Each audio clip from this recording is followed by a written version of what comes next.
I am Trisha, 32, a digital marketing director who always felt like the family outcast despite my achievements. When my sister Amanda invited me to her luxury dinner at her mansion, I felt a spark of hope for acceptance. That spark quickly died when I discovered my assigned seat was at the children's table separated from all the adults. As my sister dismissed my confusion with a wave of her manicured hand, years of childhood wounds reopened instantly. In my family, I have always been treated as less than, despite outward appearances. Before I tell you what happened next, let me know where you're watching from. Hit subscribe if you've ever felt invisible in your own family. Growing up, I constantly lived in Amanda's shadow. With her being 7 years older, my parents established a pattern early on. Amanda was their golden child, the one who checked all their boxes of success. She followed the traditional path. They valued college marriage, children's suburban life, with a white picket fence. Our family values were firmly centered around marriage and children. Every conversation at holiday gatherings inevitably turned to wedding plans or baby milestones. When I shared news about my career achievements, my parents would smile politely before quickly turning to Amanda to ask about her kids or her husband's latest business venture. My accomplishments in my career were consistently downplayed. When I landed my first major account, my father nodded and said, "That's nice, honey," before turning to discuss my brother Brian's much smaller promotion at length. When I won an industry award, my mother's response was, "Maybe this will help you meet a nice man at work." The pattern was clear and painful. Amanda married Richard, a wealthy businessman, when she was 24. By 30, she had the perfect family with 3 children, Emma 10, Jackson 8, and Lily 5. Their photos dominated my parents' living room walls and social media feeds. Their house in the exclusive Lakewood Hills neighborhood became the gathering spot for all family events, with Amanda playing the perfect hostess. My middle brother Brian and his wife Stephanie always aligned themselves with Amanda. They had 2 children and followed a similar life path, though with less financial success. Brian worked for Richard's company, creating another bond between them. Stephanie and Amanda spoke daily and coordinated family events together, often making decisions without consulting me. Kevin, my youngest brother, was somewhat supportive but ultimately conflict avoidant. Only 2 years older than me, we had been closer as children. When family tensions arose, he would give me sympathetic looks but never actually stand up for me. "Just let it go," Trish was his common refrain, "you know how they are." His wife Melissa was friendly, but followed the family hierarchy without question. I had made multiple attempts to gain my family's respect through my career success. After college, I turned down a safe job at a local marketing firm to take a risk with a startup in the city. When that company was acquired by a major corporation, I was retained and promoted rapidly. I worked nights and weekends building campaigns that won national attention. Each step of the way, I hoped my family would finally see my value. Last month, I received a promotion, making me the youngest marketing director in my company's 40-year history. At 32, I was now leading a team of 20 people and managing our largest accounts. The CEO personally congratulated me and mentioned future executive paths. For the first time, I felt I had something truly impressive to share with my family, something even they couldn't diminish. Amanda had a long history of subtle put-downs disguised as jokes. "Oh, Trisha is still figuring things out," she would tell relatives at gatherings despite my clear career trajectory. Or, "We're so proud she can pay her own bills now," as if I were a teenager with my first job rather than a successful professional. Each comment was delivered with a laugh and a smile that made it difficult to challenge without seeming oversensitive. Despite my family's dismissal, I had built a life I was proud of. My downtown apartment overlooked the river and city skyline. I had achieved financial independence with investments and savings that rivaled my siblings despite not having a spouse's second income. My campaigns had won 3 industry awards in the past 2 years, and I was frequently invited to speak at marketing conferences. Previous family gatherings followed a predictable pattern where I was sidelined or interrupted. At Thanksgiving, I would be assigned to watch the children while others talked. At Christmas, my gifts were often generic compared to the thoughtful presents exchanged between my siblings. During conversations, I would begin sharing something only to be talked over or have the subject changed. Amanda specialized in organizing elaborate events to showcase her perfect life. Her children's birthday parties featured professional photographers and catering. Her anniversary celebrations were weekend getaways for the entire family. Her dinner parties included local celebrities and business leaders. Each event was meticulously documented on social media, creating a carefully curated image of familial perfection. My therapist, Dr. Marshall, had been encouraging me for months to set boundaries with my family. "You keep hoping for validation you may never receive," she said during our last session. "At what point do you decide that your own recognition of your worth is enough?" I had nodded understanding intellectually, but still feeling that pull toward family acceptance. Still hoping for that moment when they would finally see me as an equal. The call from Amanda came on a Tuesday afternoon while I was reviewing quarterly projections with my team. Seeing her name on my phone screen was surprising enough to make me excuse myself from the meeting. "Trisha, I am so glad I caught you." Amanda's voice had that artificial warmth she used when she wanted something. "We are having a special celebration dinner at our house this Saturday. You absolutely must come." "What are we celebrating?" I asked, instantly cautious from years of experience. "Just family and success," she replied vaguely. "Richard has some big news, and we want everyone important to be there. The kids have been asking about their Aunt Trisha too." The phrase "everyone important" struck me as oddly inclusive considering how I was typically treated. Still, hope flickered within me. Maybe my promotion had finally registered with them. Maybe this was their way of acknowledging my achievement. "I'll check my calendar," I said, playing it cool despite having no actual conflicts. No checking needed. You're coming," Amanda insisted with unusual firmness. "7 p.m. Dress nicely. We'll have some very special guests joining us." After hanging up, I sat at my desk debating whether to attend. Part of me knew exactly how it would go. I would be marginalized, my accomplishments minimized, while Amanda and the others basked in mutual admiration. But another part, the hopeful sister, who still longed for family connection, thought maybe this time would be different. Maybe my promotion had finally earned me a seat at the proverbial adult table. I decided to give my family another chance. If nothing else, it would give me an opportunity to share my good news in person with everyone gathered in one place. That Friday after work, I went shopping for the perfect outfit. I wanted something that projected confidence and success without seeming like I was trying too hard. After trying on several options, I settled on a tailored navy blue dress with subtle gold accessories. Professional but elegant. The price tag made me wince momentarily, but I reminded myself that I could afford it. This was an investment in my confidence. I also purchased an expensive bottle of wine for Amanda and Richard, a limited edition vintage from a winery they had mentioned wanting to visit. The clerk carefully wrapped it in tissue paper and placed it in a gift bag. Another piece offering another attempt to bridge the gap.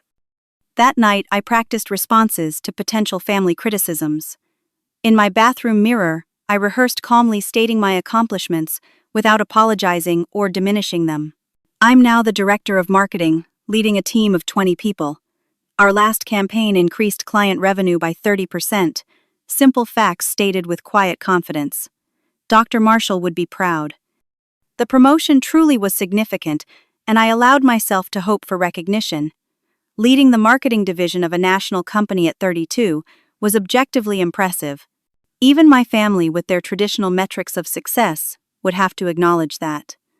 My phone buzzed with a text from Lauren, my closest friend since college. "Ready for tomorrow's family fun fest?" she asked, adding an eye roll emoji. "As ready as I'll ever be," I replied. Amanda was weirdly insistent that I come. "Remember what we talked about," Lauren texted back. "You don't need their validation, and you can leave if it gets toxic." Lauren had witnessed too many family gatherings where I returned hurt and diminished. She was fiercely protective and had offered to create an emergency that would require my immediate departure if needed. I appreciated her loyalty, but hoped it wouldn't come to that. Saturday afternoon arrived, and I began the 40-minute drive to Amanda's exclusive neighborhood. As I navigated through increasingly affluent areas, memories of previous disappointments played in my mind. The time Amanda had forgotten to mention my promotion during a family toast.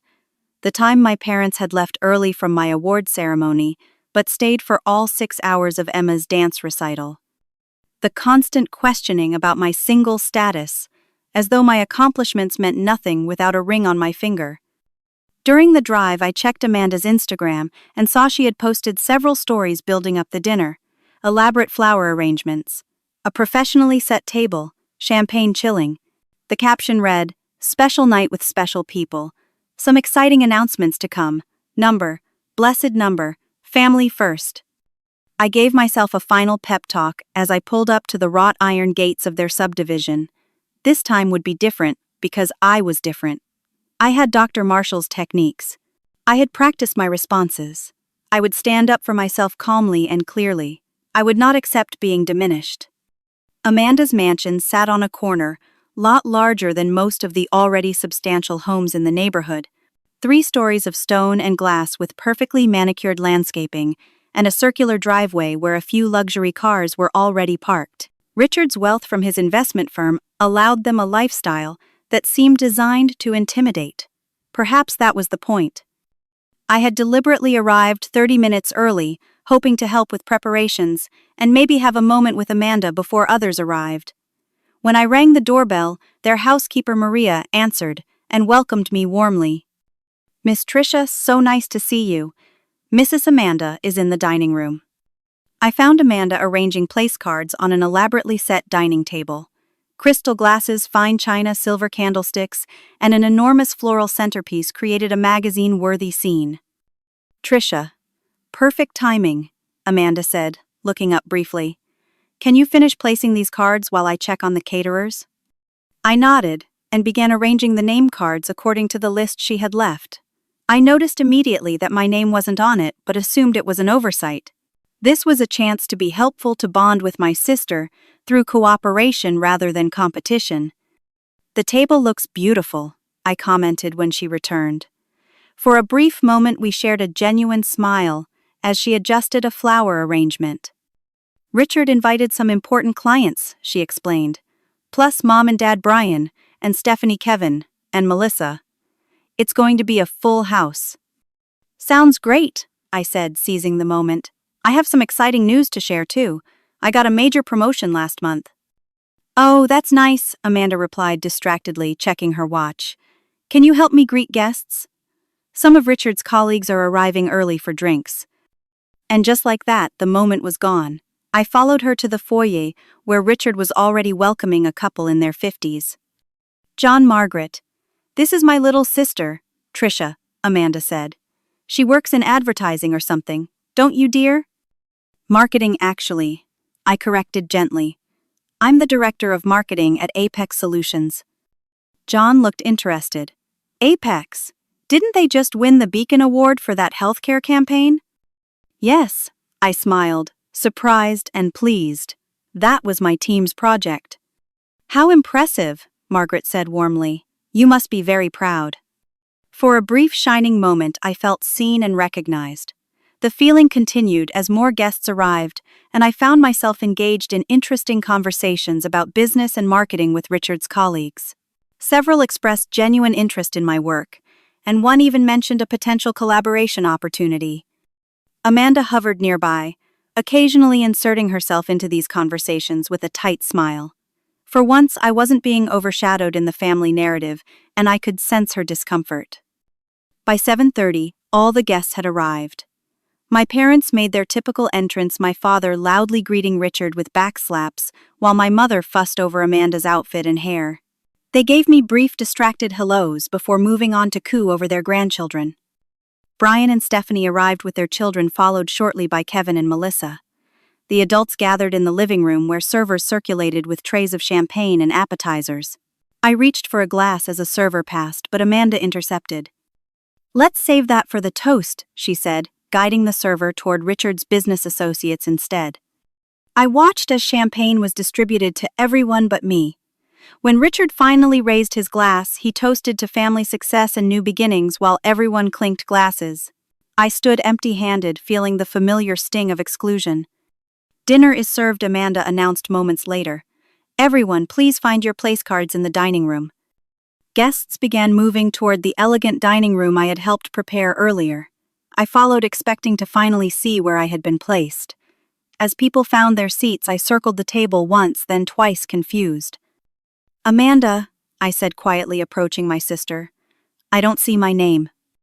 "Oh, Trisha," she said with a little laugh that immediately put me on edge.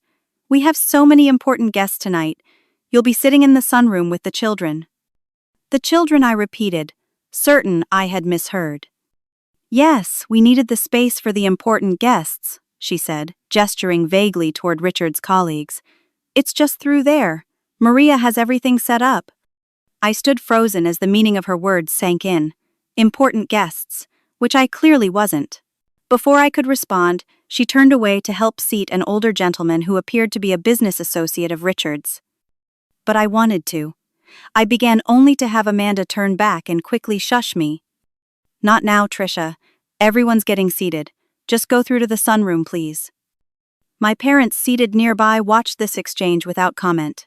My father averted his eyes when I looked his way, while my mother gave a small shrug as if to say, "What can you do?" Their silent approval of the arrangement felt like a betrayal. Across the table, Brian and Stephanie were already engaged in animated conversation with one of Richard's colleagues. Kevin caught my eye briefly, a flash of something like sympathy crossing his face before Melissa distracted him with a question. Nobody was going to speak up. In a daze, I walked through the French doors to the adjoining sunroom. There, at a folding table covered with a plastic tablecloth, sat my nieces and nephews, along with a young woman I recognized as their occasional babysitter. The contrast to the main dining room could not have been starker. "Aunt Trisha," Emma, Amanda's eldest, waved cheerfully. "Are you sitting with us?" I nodded, unable to find words as I took the empty chair between Jackson and Amanda's youngest, Lily. On the table were paper plates and plastic cups, a stark contrast to the fine china and crystal in the other room. A pizza box sat in the center, alongside chicken nuggets and fruit slices. "Mom said you might tell us stories about your work," Emma said, passing me a paper napkin. "She said you're good at making things up." The casual cruelty of Amanda's comment to her children made my cheeks burn. Making things up, as if my entire career was a fiction. Through the open doors, I could hear the conversation flowing at the main table. My father was discussing investment opportunities with Richard. My mother was complimenting Amanda on her table settings. Brian was sharing news about his son's baseball league. I made several attempts to join the adult conversation, walking to the doorway with questions or comments, but each time I was quickly discouraged. "Trisha, we're discussing the Morgan account," Amanda said during one attempt. "It's business. Can you make sure the kids have enough juice?" Another time I tried to join a conversation about local politics, only to have my father say, "This is a bit complicated, Trisha. Why don't you check if the little ones need anything?" The physical separation from the main table increasingly felt symbolic of my place in the family. The children's table in a separate room. The paper plates. The casual dismissal whenever I tried to bridge the gap. I sat with the children, asking about their school and activities, trying to maintain my dignity. Through the doorway I could hear Amanda's voice rising as she made another toast. "To real success," she said, and I could feel her eyes flick toward the sunroom where I Saturday, "to those who have achieved what truly matters in life." The adults clinked glasses again, while I poured apple juice into plastic cups. Emma, sensitive for her age, seemed to notice my discomfort. "Are you okay, Aunt Trisha?" she asked quietly. "I'm fine, sweetie," I lied, forcing a smile. "Tell me about your science project." Later, as the main course was being served in the dining room, I overheard a snippet of conversation between my parents and Amanda. "Don't you think she should at least be at the table?" my mother asked in a hushed tone. "Mom, you know how Trisha gets," Amanda replied. "She'll just talk about her job all night and make everyone uncomfortable. Besides, the children love her." "I suppose you're right," my mother sighed. "She never quite figured out how to fit in." I felt as if I'd been punched in the stomach. They were talking about me, as if I were still a troublesome teenager, not an accomplished professional adult. The final insult came when I watched the family gather for photos after the main course. "Family picture time," Amanda announced, and everyone from the main table stood and assembled by the fireplace. No one called me. The children ran in to join their parents, but I remained forgotten in the sunroom watching as they posed and smiled, a perfect family portrait that had no space for me. As I sat alone, I overheard a conversation between Amanda and one of the female guests who had asked about me. "Oh, my sister." "No, she doesn't really matter in this context," Amanda said with a dismissive wave. "She's just keeping the kids entertained." The casual cruelty of her words crystallized everything I had been feeling. In that moment I knew with absolute clarity that nothing I achieved would ever be enough to earn my place at the table, literally or figuratively. As I sat at the children's table, a complex storm of emotions washed over me. Hurt gave way to anger, then to a strange calm, as I realized that this moment was merely the most obvious manifestation of a lifelong pattern. I wasn't seeing something new. I was finally seeing clearly what had always been there. Emma, Amanda's 10-year-old daughter, watched me with concern in her eyes. Unlike her mother, she seemed to possess a natural empathy.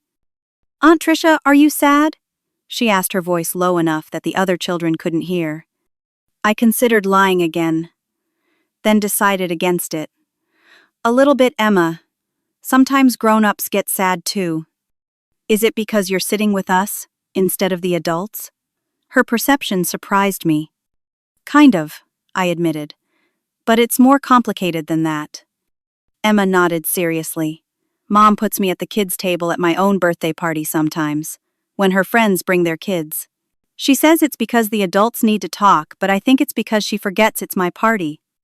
Her words struck me with their innocent wisdom. Emma, too, knew what it felt like to be an afterthought in Amanda's carefully orchestrated world. "That doesn't seem fair for your birthday," I said gently. "It's okay. Dad usually sneaks me extra cake." She shrugged with the resilience of childhood. "You know what I do when I'm sad at a party?" "What's that?" "I think about what would make me happy instead, and then I do that when I can." I smiled at her, a genuine smile this time. "That's very smart advice, Emma. Thank you." While the children finished their pizza, I discreetly pulled out my phone and texted Lauren, "You were right about tonight," seated at the kids' table. Literally. Her response came quickly. "What? Are you serious? That's beyond insulting." "Feeling pretty low right now," I admitted. "Then leave," Lauren replied. "You don't have to accept this treatment. Get up and walk out. Come to my place, I'll open wine." I stared at her message, the idea taking root. Could I really just leave? The thought was both terrifying and liberating. "But wouldn't that cause a scene?" I texted back. "Who cares? They're treating you like you don't matter anyway. Show them you respect yourself even if they don't respect you." As the children began to disperse, some to play video games and others to watch a movie in the basement, I remained at the empty table. Through the doorway, I could see my family laughing and talking, champagne glasses being refilled, dessert being served. Not once had anyone come to check on me or invite me to rejoin them. In that moment, I had a clarity I had never experienced before. I saw the future stretching before me, years of holiday gatherings, celebrations, and family events, where I would always be an afterthought. Always the one seated at the children's table, metaphorically, if not literally. Always the one whose achievements were dismissed, whose presence was barely acknowledged. And for what? For the slim hope that one day they would finally see me, that one day I would earn my way to the main table. The futility of it all washed over me, and with it came a strange sense of peace. I gathered my courage, knowing what I needed to do. It wasn't about making a scene or punishing my family. It was about finally respecting myself enough to walk away from a situation that diminished me. Emma returned briefly to get a glass of water. Seeing her gave me an opportunity to make one positive connection before I left. "Emma, I need to go now," I told her quietly. "But they haven't had dessert yet," she protested. "I know, but I have somewhere else I need to be, somewhere where I feel happy and respected." I chose my words carefully, wanting to model self-respect without criticizing her mother directly. "Remember what you told me about doing what makes you happy when you're sad at a party." She nodded, her eyes serious. "That's what I'm doing now. Sometimes the bravest thing you can do is walk away from something that's hurting you." "Will you come back for my birthday next month?" she asked. We'll have our own special celebration, I promised. Just us. I helped the babysitter organize the children's desserts, while the adults in the dining room were distracted with Richard's business announcement. I caught fragments about a new partnership and expansion plans, followed by more toasts and congratulations. With everyone's attention focused on Richard, I slipped into the foyer and collected my purse and jacket. I placed the expensive wine I had brought on a side table, still wrapped in its gift bag. They would find it eventually. Maria, the housekeeper, spotted me as I headed for the front door.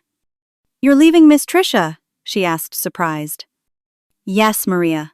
A work emergency," I lied smoothly. "Please don't interrupt the dinner. Just let them know I had to go if they ask." She nodded, though her expression suggested she understood more than I was saying. "Take care of yourself, Miss Trisha." "Thank you, Maria. You too." The cool evening air hit my face as I stepped outside, and I took my first deep breath in hours. Walking to my car, I felt a curious mixture of grief and liberation. Grief for the family relationship I had always wanted but never had. Liberation from the exhausting effort of trying to earn approval that was never going to come. As I drove away from Amanda's perfect house with its perfect dinner party, I deliberately turned off my phone. Whatever reaction my absence would generate, I wasn't ready to deal with it yet. For now, I just needed space to process what had happened and what it meant. The drive home was strangely peaceful. I played music that I loved loud enough to fill the car and drown out the echoes of dismissive comments and condescending tones. With each mile that passed, I felt the knot in my chest loosen slightly.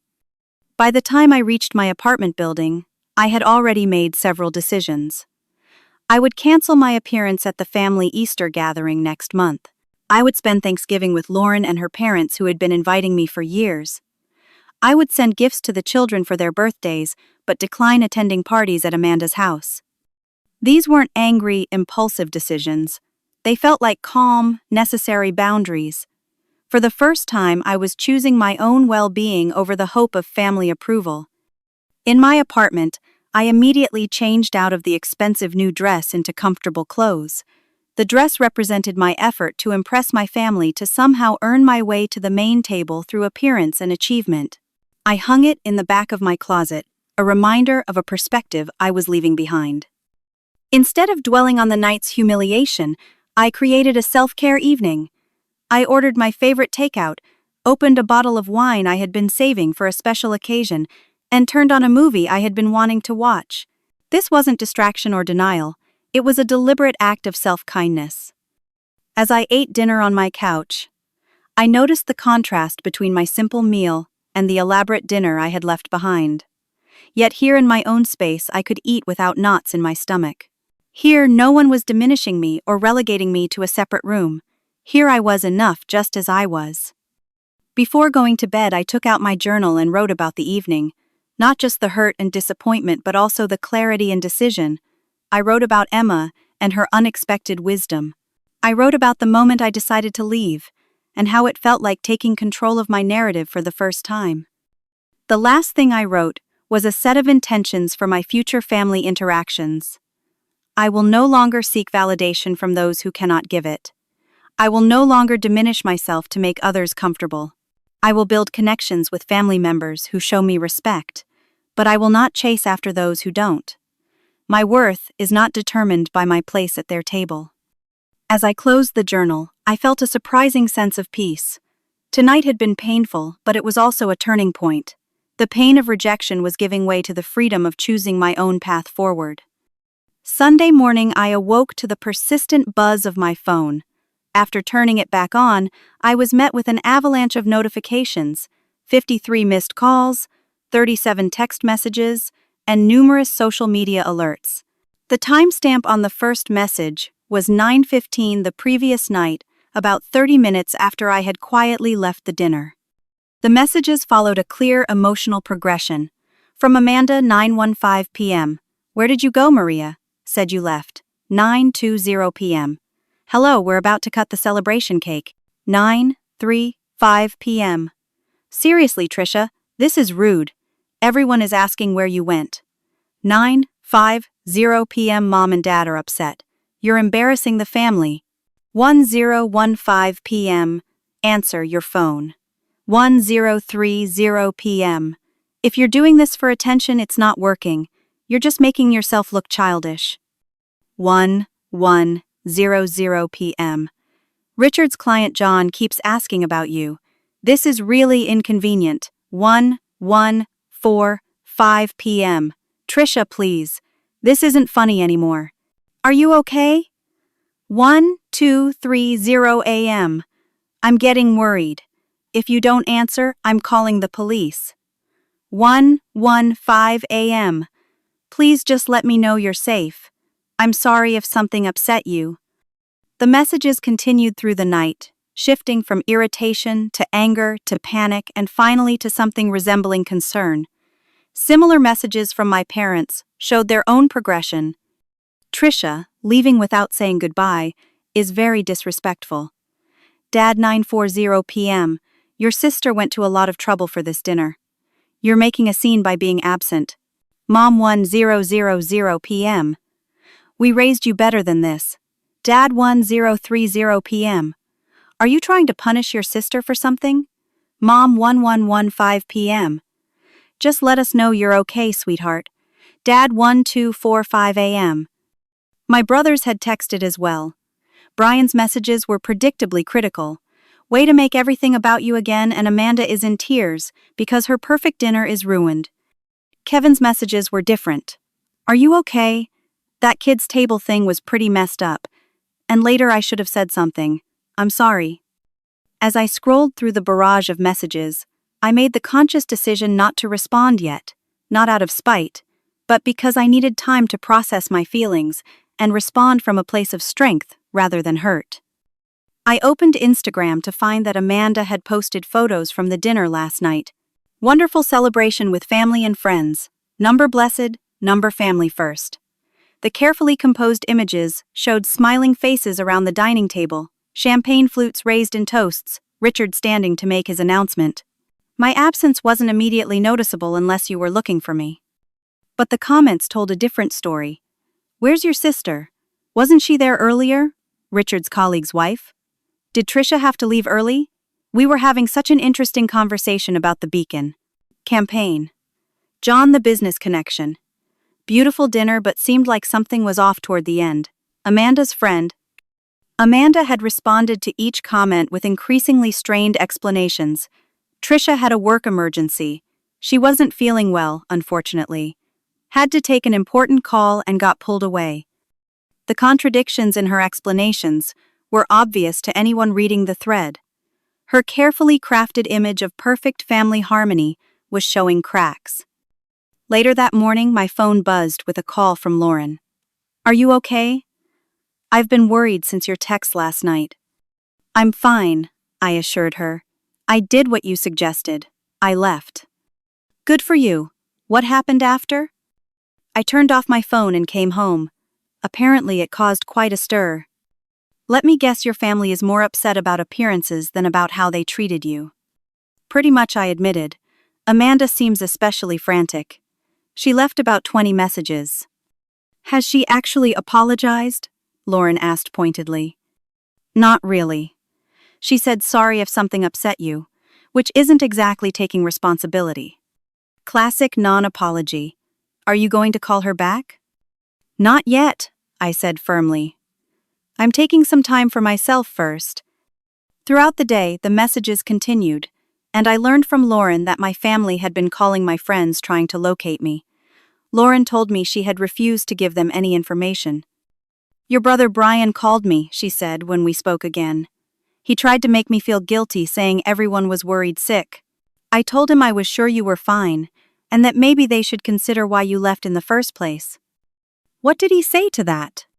He got defensive, said you were being oversensitive about seating arrangements and that you were ruining Amanda's special night. Of course, I sighed.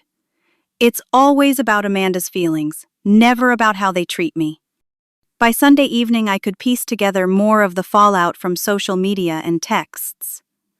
Amanda's carefully orchestrated dinner had indeed unraveled after my exit.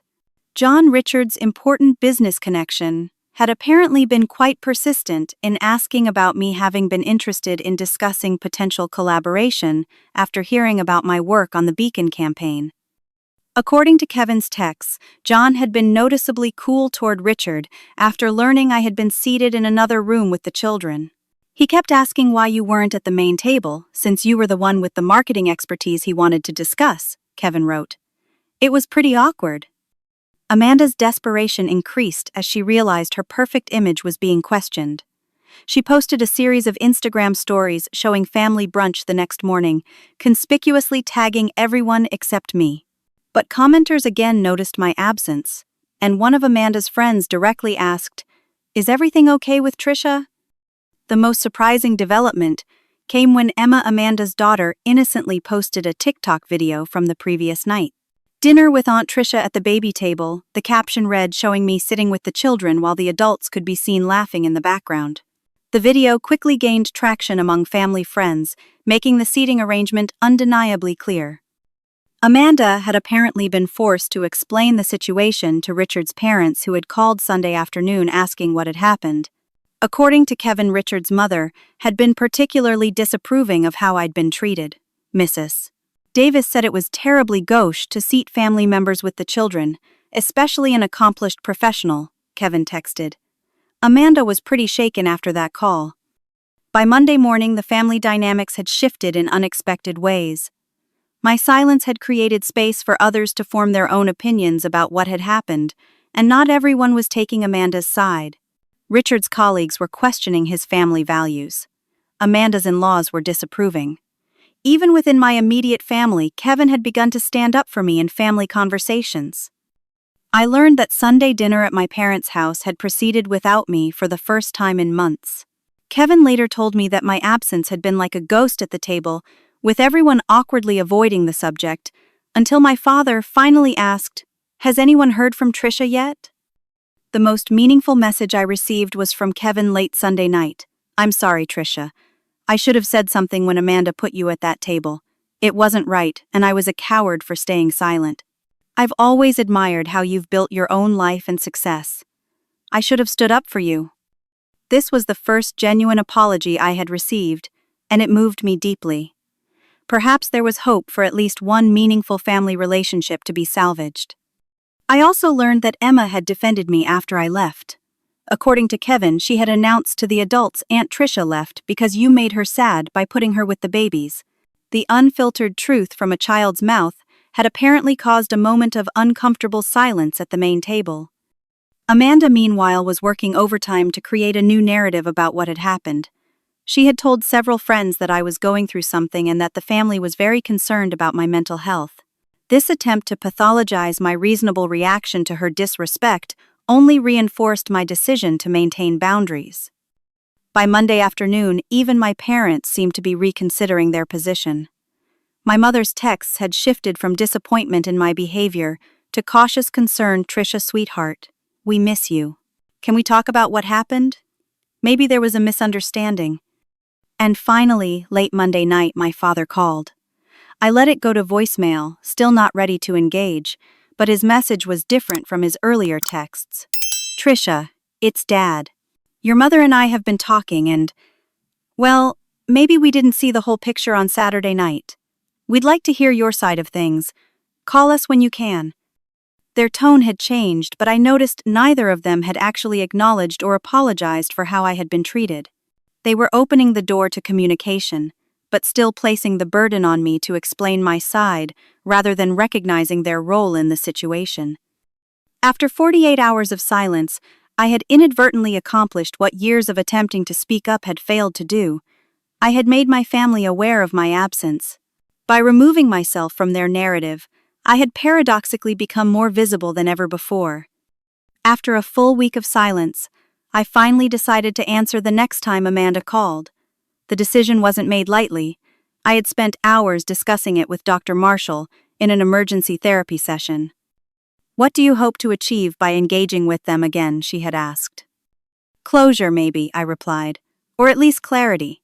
I want them to understand why I left and what needs to change if we're going to have any relationship moving forward." "That's a healthy approach," she nodded.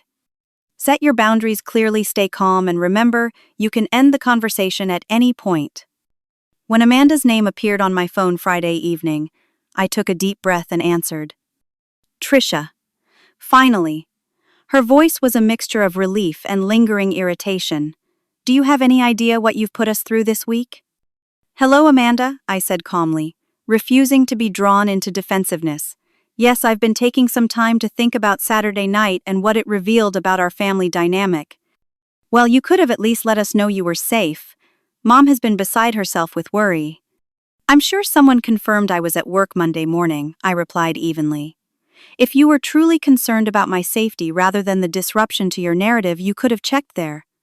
Her sharp intake of breath told me my calm directness had caught her off guard. What is that supposed to mean? It means I'm done pretending, Amanda. Saturday night made it crystal clear where I stand in this family, and I'm no longer willing to accept that position. This is about the seating arrangement. Seriously, you left a family celebration and ignored us for a week because you didn't like where you were sitting. It wasn't about the seating arrangement, I clarified. It was about what it represented. Being placed at the children's table was just the most obvious manifestation of how this family has always treated me, as less than as an afterthought, as someone who doesn't belong at the adult table, both literally and figuratively. There was a long pause before Amanda spoke again, her voice noticeably less certain. Richard and I would like to talk about this in person. Can you meet us tomorrow? Neutral location, just us. I considered for a moment. I'll meet you, but I have conditions. I need to be heard without interruption. I won't be gaslit or told I'm overreacting. And I'm not interested in smoothing things over without real change. Fine, she sighed. There's a restaurant halfway between our houses, Greenwood Bistro. Noon tomorrow. I agreed and ended the call, then immediately texted Lauren, meeting Amanda and Richard tomorrow. Wish me strength. You've got this, she replied. Remember, you're setting the terms now. The next morning, I prepared for the confrontation with the same thoroughness I would apply to an important client meeting. I reviewed notes from my therapy session. I selected an outfit that made me feel confident and powerful. I arrived at the restaurant 10 minutes early and chose a table in a quiet corner with good acoustics and enough privacy for a difficult conversation. Amanda and Richard arrived precisely at noon. She looked unusually subdued, her typically perfect appearance slightly frayed at the edges. Dark circles under her eyes suggested she hadn't been sleeping well. Richard looked uncomfortable, clearly out of his element in a situation his wealth couldn't control. Thank you for coming, Amanda said, as they sat down, her voice missing its usual authoritative tone. Before we order, I want to be clear about something, I began. I'm here to speak my truth and establish boundaries going forward. I'm not here to be convinced that what happened was acceptable or that I'm overreacting. Richard shifted uncomfortably but nodded. We understand. Once our drinks arrived, I took a deep breath and began to explain the lifetime pattern that had culminated in Saturday's dinner. I described growing up in Amanda's shadow, having my achievements dismissed, being treated as less valuable because I hadn't followed the traditional path of marriage and children. I explained how being seated at the children's table was the perfect symbol for my permanent status as the family outsider. Amanda's initial defensiveness slowly gave way as I continued to speak calmly and clearly, backing my points with specific examples. But you chose your career, she interjected at one point. You moved away. You prioritized work over family events many times. I pursued my career because it was the one area of my life where my efforts were rewarded with recognition, I explained. And yes, sometimes I missed family events, because attending meant signing up for an evening of being ignored or belittled. Can you blame me? Richard, who had been mostly silent, surprisingly spoke up. I never realized how this looked from your perspective, Trisha. I assumed you were happy with the arrangement. That's the problem, I said. Everyone assumed I was fine with being treated as less than, and no one ever asked. You all decided my place, and I was expected to accept it gratefully. As the conversation continued, something unexpected happened. Amanda's carefully constructed facade began to crack.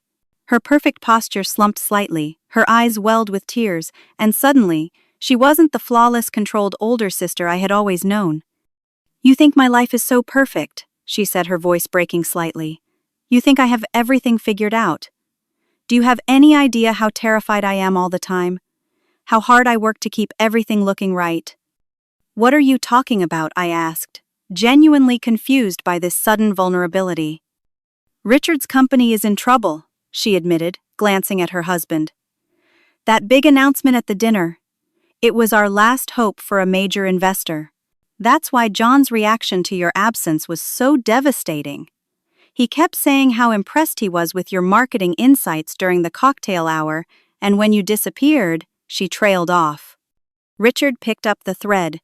"We've been living on credit for the past year. The house, the cars, the parties, it's all a house of cards. That dinner wasn't just a family celebration. It was our attempt to secure funding to keep everything from collapsing." I sat back, stunned by this revelation. I had no idea. "Of course you didn't," Amanda said, a hint of bitterness in her voice. "We made sure no one knew. It's why I've been so frantic about appearances, so insistent on portraying the perfect family life. I was terrified of showing any cracks." "But why? Push me away. Why seat me with the children?" Amanda looked down at her hands. "Because you're the one person in the family I've always been jealous of, Trisha." "Jealous of me?" I couldn't hide my shock. "You built your success yourself. No one handed it to you.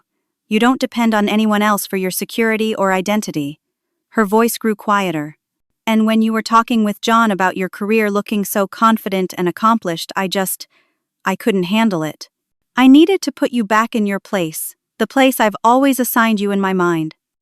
The admission hung in the air between us, reshaping everything I thought I knew about our relationship. The conversation then took another unexpected turn as my parents called Amanda's phone. She put them on speakerphone, and for the first time they listened as I calmly explained how their differential treatment had affected me throughout my life. "We never meant to make you feel less valued," my mother said, her voice small. "We just worried about you more because you were taking the road less traveled. Amanda seemed set, so we focused our concern on you." Concern came across as disappointment, I explained. And constant comparison to Amanda's choices came across as rejection of mine. My father cleared his throat. "I want you to know, Trisha, that I bragged about your promotion to my golf friends last week.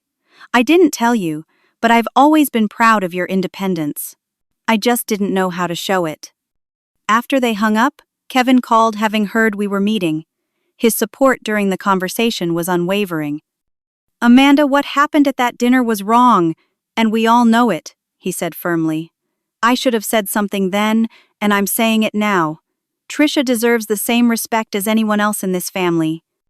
By the end of the 3-hour conversation, boundaries had been established, tears had been shed, and new understanding had begun to form. Amanda's perfect image had crumbled, revealing a scared, insecure woman beneath the polished exterior. My parents had acknowledged, however, tentatively, their role in creating the family dynamic, and I had stood my ground, without sacrificing my dignity. "Where do we go from here?" Amanda asked as we prepared to leave.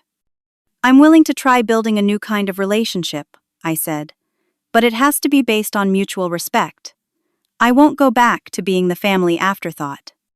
She nodded slowly. "I understand, and I am truly sorry, Trisha.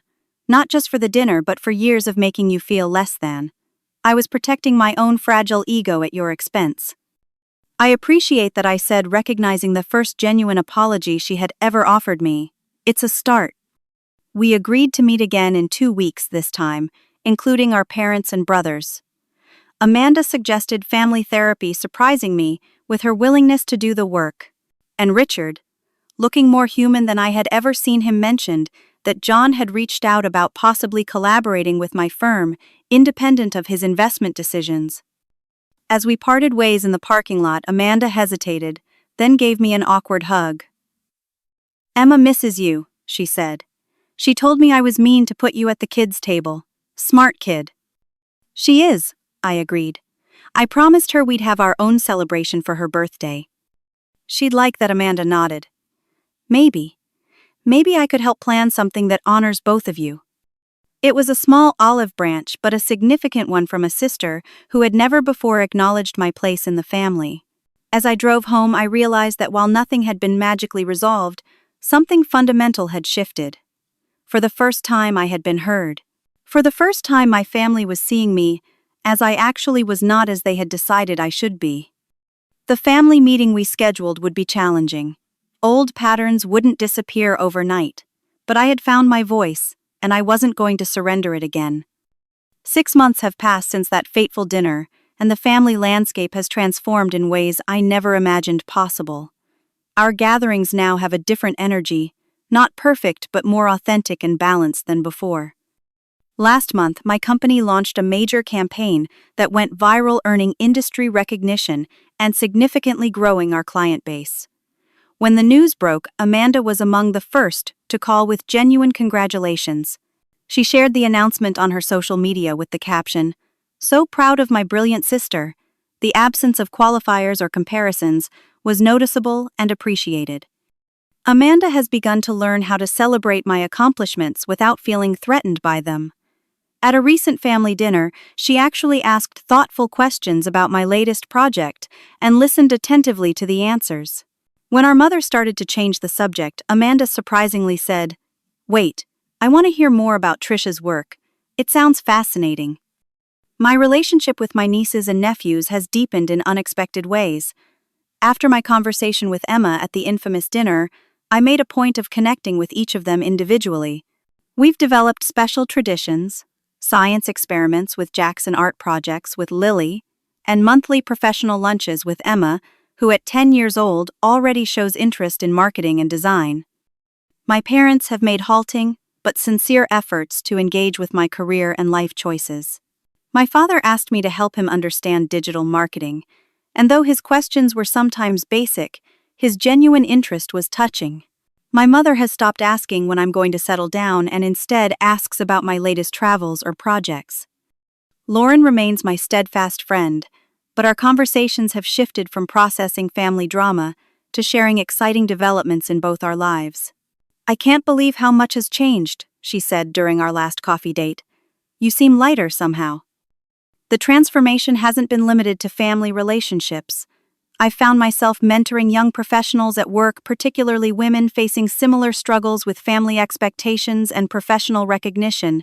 Sharing my experience has helped transform my pain into purpose. The most surprising development has been my evolving relationship with Amanda. After the initial confrontation, she suggested we meet monthly for lunch, just the two of us. These conversations have been challenging but illuminating. Without the protective shield of her perfect image, Amanda has slowly revealed her vulnerabilities and insecurities. "I built my entire identity around being the successful daughter, the perfect wife and mother," she confessed during one lunch. "When you started achieving success in your career, success that was entirely yours, and not connected to a husband, I felt threatened. Like you were rewriting the rules I had committed to." Her honesty opened the door to a new kind of sisterhood, one based on mutual understanding rather than competition. Last month, she asked for my advice on returning to work after 15 years as a stay-at-home mother. Richard's business had ultimately required downsizing, including selling their mansion and adopting a more modest lifestyle. "I feel lost," Amanda admitted. "I don't know who I am outside of being Richard's wife and the kids' mother." "I can help you figure it out," I offered, and meant it. The role reversal wasn't about revenge, but about finally establishing balance in our relationship. The family therapy sessions we began after our confrontation have been challenging but productive. Our therapist, Dr. Bennett, has helped us identify toxic patterns and establish healthier communication. During our third session, she observed something profound. Your family had assigned rigid roles to each member, and Trisha's crime was refusing to stay in hers. This insight resonated deeply with all of us. My brothers, too, had been confined to specific roles that limited their full expression. Kevin especially has begun to find his voice no longer serving as just the family peacemaker, but expressing his own needs and boundaries. The holidays this year were notably different. At Thanksgiving, I sat at the main table, my professional accomplishments acknowledged alongside everyone else's contributions. For Christmas, my parents asked each of us to share something we were proud of from the year, and they listened to my update with the same interest they showed the others. These changes haven't come easily. There have been setbacks, moments when old patterns emerged, when I felt myself slipping back into the role of family afterthought. But now I recognize these moments quickly and address them directly. That felt dismissive. I'll say calmly when interrupted. Or I'd like to finish my thought before we move on. Small assertions that maintain the new boundaries. I've also developed a deeper understanding of Amanda's previous behavior. The pressure she put on herself to maintain appearances, the constant performance of perfection, created its own kind of prison. As she's let go of that facade, I've glimpsed the sister I might have had all along, one capable of genuine connection and mutual support. My parents' efforts to correct lifelong patterns have been imperfect but touching. Last week, my father called specifically to tell me he'd read an article about my industry and thought of me. My mother asked if she could visit my office to see where all the magic happens. These small gestures represent significant shifts in their perception of my life choices. The most profound change, however, has been internal. I no longer measure my worth through my family's recognition. Their approval is pleasant when it comes, but no longer necessary for my sense of self. I've built a life rich with meaningful work, authentic friendships, and now slowly healing family bonds. The quiet power of self-respect proved stronger than years of loud demands for recognition. By valuing myself enough to walk away from a toxic situation, I paradoxically created the possibility for genuine connection. The respect I now receive from my family wasn't granted because I finally proved myself worthy. It came because I showed them I would accept nothing less. The journey of healing isn't complete, and never will be. Family dynamics established over decades don't transform overnight. But we're moving forward with greater awareness and intention. I've learned that sometimes the most loving thing you can do for yourself and others is to disrupt harmful patterns, even when it causes temporary discomfort. Emma Wise, beyond her years, summed it up beautifully at our special birthday lunch last month. It's like you taught everyone how to see you, Aunt Trisha, and now they're learning how to see themselves better too. I'm sharing this story because I know many of you have felt invisible within your own families. You've had your achievements minimized, your needs dismissed, your place at the table questioned. Let my experience be a reminder that you deserve respect, not because of what you've accomplished, but simply because of who you are. Sometimes finding your voice means being willing to walk away, to create the silence that makes your absence felt. Have you ever had to set difficult boundaries with family members who couldn't see your worth? I'd love to hear your stories in the comments below.